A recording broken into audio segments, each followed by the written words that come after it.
Hello বন্ধুরা, আবার একটা রান্নার ভিডিও নিয়ে চলে আসলাম। যখন নিরামিষ পনির করবো, 200 গ্রামের মতন পনির নিয়ে নিয়েছি। এখানে একটু টমেটো নিয়েছি, একটু আদা নিয়েছি, একটু কাঁচা লঙ্কা নিয়েছি।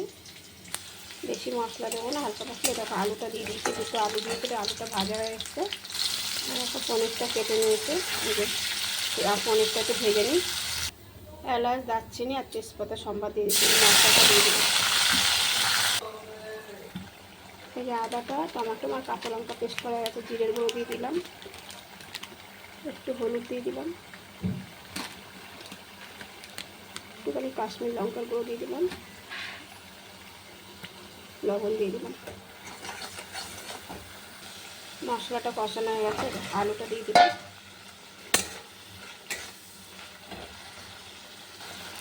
বন্ধুরা, তেল কিন্তু বেশি দিইনি, তাও মনে হচ্ছে কত তেল দিয়েছি। মশলাটা কষানো হয়ে গেছে, জল দিয়ে দিলাম। আলুটা সিদ্ধ হয়ে গেছে, পনিরটা দিয়ে দিলাম।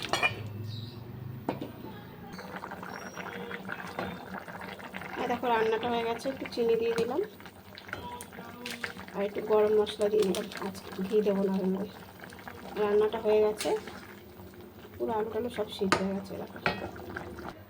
দেখো বন্ধুরা, রান্না হয়ে গেছে, একদম বেশি মশলা দিইনি। অবশ্যই তোমরা, খুব টেস্টি হয়েছে, তোমরা অবশ্যই রান্না করে খেয়ে দেখবে। আর কেমন লাগলো কমেন্ট বক্সে জানাবে।